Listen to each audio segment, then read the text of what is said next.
Live from Latrobe Motorsports Studios, this is Ride Along with Howie, from the fast half-mile track at Latrobe Speedway, where it's grassroots racing at its finest. Here's Howie. Hey fans, you know what time it is. Who's ready to go for a ride? It's Ride Along with Howie, sponsored by Joe's Body Shop and Towing and SMB Promotion. Coming up first, we're going to have a driver who picked up a career first checkered flag at Fall Fest when he won the King of the Hill Challenge for the crate late models, the pilot of the AJ Myers bus line, car number 55. This is Marino Angelicchio. Marino, welcome to Ride Along. Howie, thank you very much for having me. Hey, Marino, how big was it, just for your confidence, to go out there and get that first checkered flag driving a race car? Honestly, it felt super good. It was honestly a nice relief to cap off the season, even though it wasn't a feature win. It was nice to win that, and it felt good. It was a little stress off our backs. We finally went out and found a little luck and came out with the win in that. It felt awesome. It felt good for everybody that's always with me. We kind of needed a little something like that, a little boost. Sucks it came towards the end of the year, but we'll be back next year feeling better. Now, this is your third season, I believe, behind the wheel of a crate late model, and you're a graduate of the go-karts. A lot of people who are familiar with dirt are familiar with the last name of Angelicchio, from your uncle Denny and your cousins Chris and Daniel, who've all been feature winners on the dirt.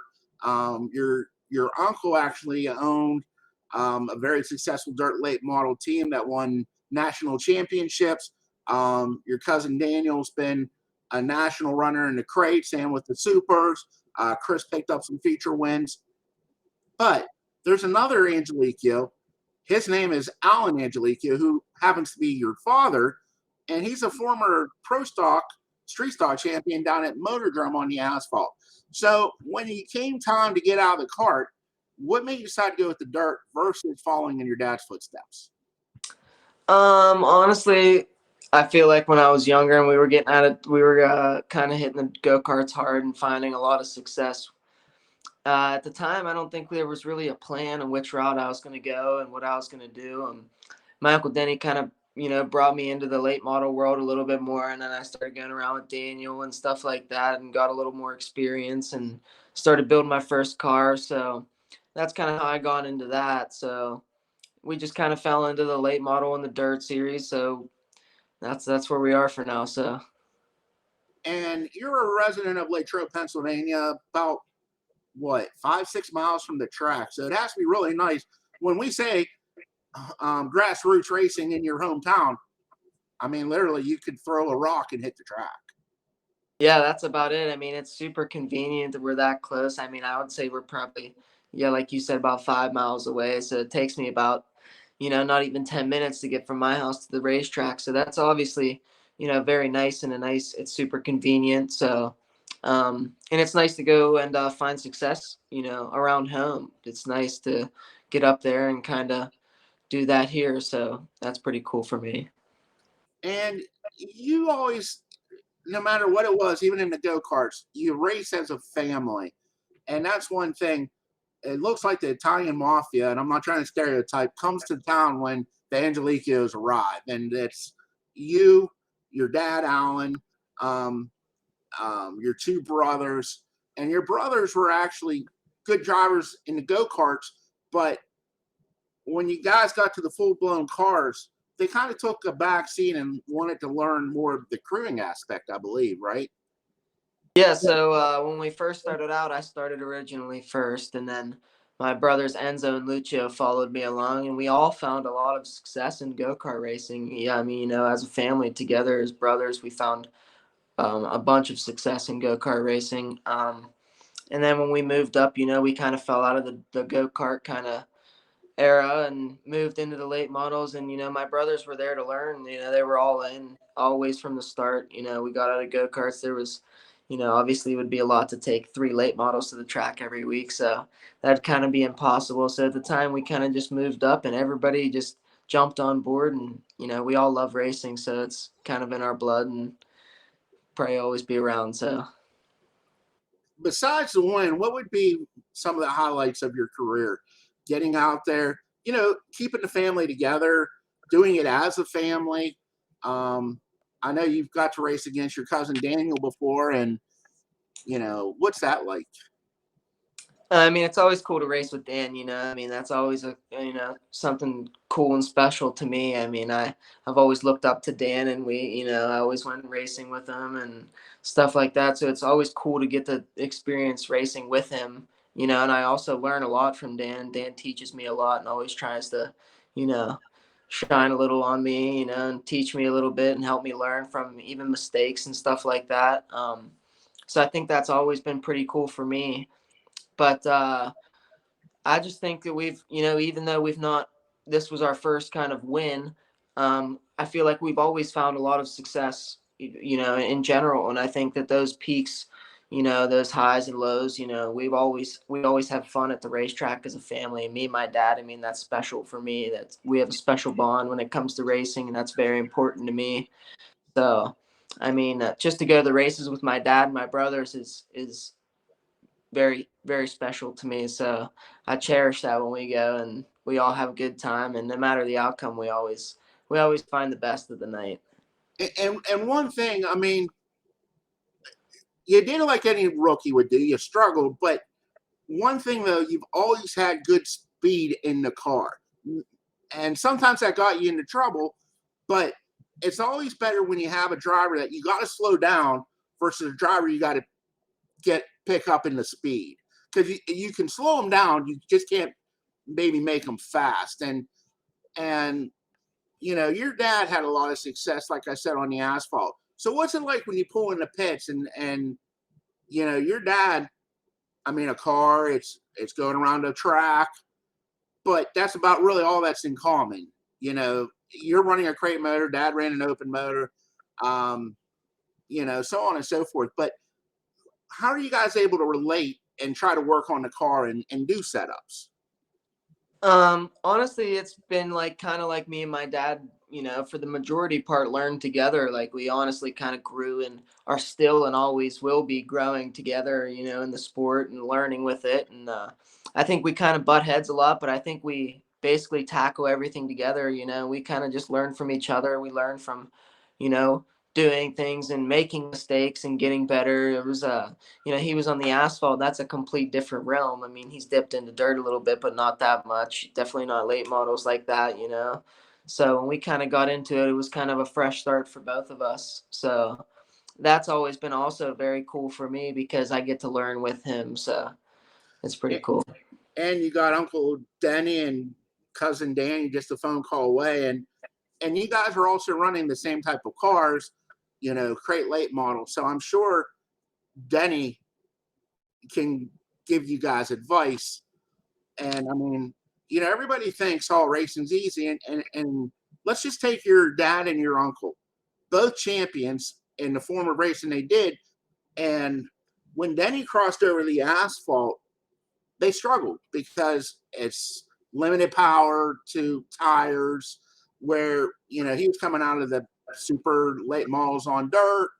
And that's just the one thing I've always admired about the Angelicchio family is you guys always race as a family. Yeah, I mean, it's always nice to have, I call Daniel all the time. I always call my Uncle Denny anytime I need something, I always reach out to them and they're always there for me. They always try to give me everything they can. My dad's, I mean, he's like a genie when it comes to this kind of stuff. He knows what's going on. He's smart when it comes to this kind of stuff. He's a smart man. So, it's cool to learn together. And then I think, once we kind of get to a point where, we both are learning everything and getting a lot better together, I think that we're going to be a lot harder to beat, down the road, once we learn a little bit more together. Now, one thing with you, you've always been in some sort of competition since you were basically a little boy. You wrestled all the way from, when did you start wrestling? Like probably about 7? So my brothers actually started wrestling before me. I started in 7th grade, so around like 12 I started, and then ever since then I never stopped. So Yeah, we were always kind of, ever since we were kids, we were always into anything we could. We were always competitive, competing against each other, especially with two brothers, three boys in the house. We're always competing against each other, always going for blood, always a competition. It made us all better, it made us all stronger. So. Now, your family business was motorcycles. Who put the next to the motorcycle racing? Because that wasn't even an option, if I remember right. Yeah, my dad kind of never let us dip into that. He didn't like, he knew we'd all go full bore into it, and then we'd all be into it. And everybody already was cut up and broken at once a week at our place anyway. So if we'd be racing dirt bikes, it would just be, I don't know. I don't think my mom, she already has a hard time with cars and stuff. If we were all three on dirt bikes, I think it'd be a little harder on her. So. And then what was it like when, you guys got out of the carts and to bring three late models just financially and crew wise wasn't really an option? How did you guys figure out who was going to drive the car? So yeah, I mean that was kind of immediately out of the question. It was never really even a thought. I mean, that's just kind of crazy to, picture taking three cars to the racetrack every week all together, and let alone working on all three all week.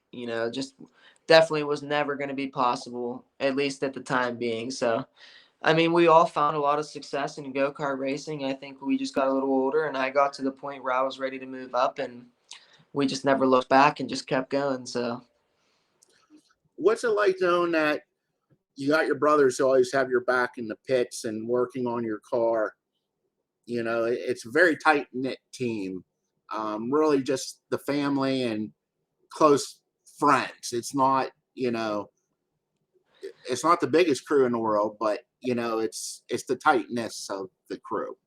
Yeah, definitely. I mean, honestly, anytime somebody walks past my trailer, it's really just like me, my dad, and my brothers, and CJ and stuff like that. So it's a younger crew every time. Buddies come and help us out. But, to always have my brothers there, I trust them more than I trust anybody. So to have them looking over stuff, and I wouldn't want anybody else buckling my helmet before I go out and stuff like that. So that's always a good feeling, and it makes me feel better that I have somebody like that there with me all the time and always wanting the best for me. So that's always awesome. Now, the number 55, that was your dad's number, but is that why you took it, or does that number just, is it a family number, or where did the 55 come from? Honestly, my dad was 55, so as a kid growing up, that's always something a kid wants to do. But I think I just kind of fell into it, and I love the number. Everything I did, even when I was a kid, I was drawing stuff in class, 55. Everything's always been 55 my whole life. I became obsessed with it, so that's always a number that holds a special place in my heart. My papa's number 5. My dad was 55, so it's just cool to keep that, and I like that. I think it's, anytime I even think of numbers, 55, that's my favorite number. That's everything I do, so I incorporate that into everything I do in my life, so. Now, besides, people say that you don't necessarily have to be an athlete to be a racer. You're an NCAA wrestler, and the racing. They're both team sports, but there's a lot of individual effort. Can you take anything you learned from wrestling and put it to the racing, besides the fighting in the pits, if there is? No, I'm just kidding. But I mean, is there anything like you could cross over? Because the sports are different, but they're kind of like the same, if that makes any sense. Yeah, definitely. I mean, whether you're wrestling or racing, it comes down to a point where it's all on you, and it's just you. You go out there, you can be with whoever you want. You have all these people supporting you and everything, but when you go out, either onto the wrestling mat or you go out onto the track, it's you now. So, it's time for you to show up and you to prove yourself and do your thing, and find success. But So you were used to the pressure of, okay, it's like now I'm in this car, I'm going on the track. What's going to happen next? Okay, a wrestling match is up to what, 7 minutes? Really, a heat race could be up to 7 minutes. So maybe the coincidence or not, but you just know you have to give it your all, and then you pull in, and then the team comes together. Yeah, I mean, honestly, I feel like anything I ever did, kind of, there was a lot of pressure on me. But especially when it comes to racing, like I love the pressure. I love it. I love the feeling. I love to go out there and have pressure on me. I love to go out there and be at my best and try and be at my best and have that. That's always like I feel like I crave that feeling. That's like the best feeling ever to me. So I love that feeling, and I feel like anything I've ever done, I always seeked, that feeling and the feeling to go out and do what you're there to do. So What do you enjoy more, the wrestling or the racing? honestly, racing, I will never get out of racing. I want to always do it. I mean, I've always loved it. It's always been so close to my heart and something I've always revolved everything I've done around. So I Do, mean, if I had to compare them, I would definitely say racing. do you remember your dad racing? I mean, you were just a little baby back then, or No, honestly, I was too little. Right after I was born, it was when my dad kind of got out of the sport. I think my mom kind of put a little bit to that, but that was when he realized it was time to get out for him, and that's what happened. So, but yeah, I think maybe. Marino, appreciate your time, but let's go ahead now and thank everybody that helps make your racing possible. The pit crew, the marketing partners, and let's not forget mom. Yeah. Well, obviously, of course, everybody that helps me, my brothers, Enzo and Lucio, my dad. My dad's always, I could not ever even do this without him, without how much he puts into it with me. My pap, my mom, obviously, she's always up there on edge, biting her fingernails. So, uh, all of our buddies, CJ, my uncle Tony, everybody comes out and helps me, and that's very important to me and means a lot to me. And honestly, it's always good to go out and try to get that for not just me, everybody else too, and find success for them also. But them, all my sponsors, RAR, AJ Myers, Comtrol, Somerset Trust, Imperial. Without all those guys, Brooks Insurance. Without all those guys, I couldn't have done any of the stuff I've done this year and have the stuff I've had. So that's very important to me also in my racing program. So that means a lot. Um, and everybody at Latrobe also, we were there more frequently, and all the track promoters and everybody, you, Howie, Dennis, everybody, all the track officials, everybody, they all do a good job there. So, and all the drivers, like we make a lot of friends at the racetracks. It's a place where you go have fun. You're supposed to have fun and meet people and find success yourself also. So. What's the plan for next year? Are you going to come and try to win a championship?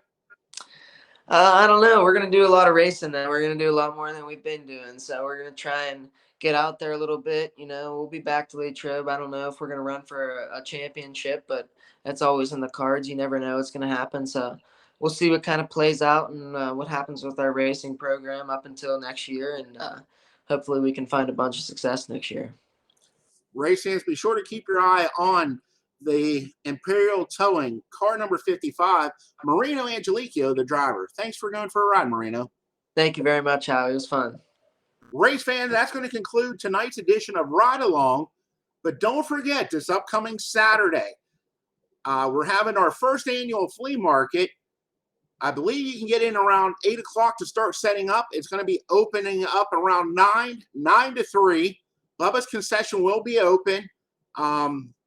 For more information, you can check out our website, our Facebook page. There are flyers all over Facebook.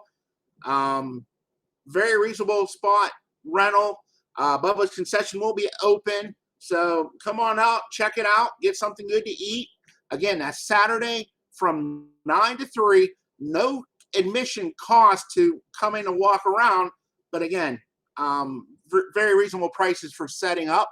And while we have a chance, I'd like to go ahead and thank all Latrobe Speedway sponsors, which include SMB Promotion, DJS Swag, Joe's Auto Body and Towing, Specialty Metals, K2 Engineering, Seal Tight, Stone and Company, Vinyl Destination, Latrobe Glass and Mirror, and if you're looking for a job, don't forget General Carbright is hiring and benefits start immediately. For more information, check out their website at generalcarbright.com. And again, mark it down. This upcoming Saturday, October 29th, the first annual flea market. You get in at 8 to 9 for setup. We're opening it up at 9, and the bank will be happening on December 17th. Thanks, and please support those who support racing.